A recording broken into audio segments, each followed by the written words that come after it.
Okay, now we're going to install the interior mortise.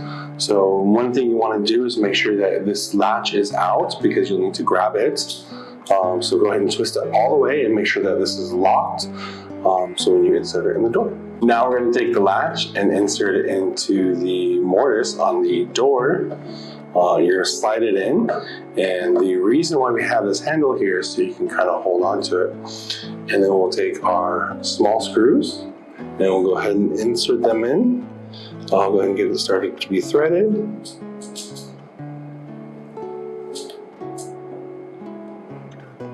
Once it's started, I'll take a screwdriver and finish it off.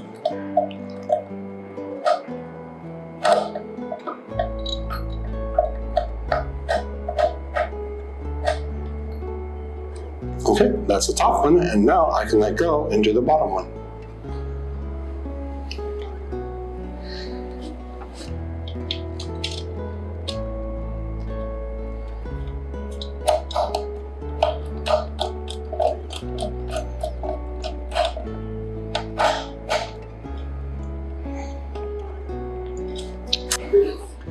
Okay, now we are going to install the white one.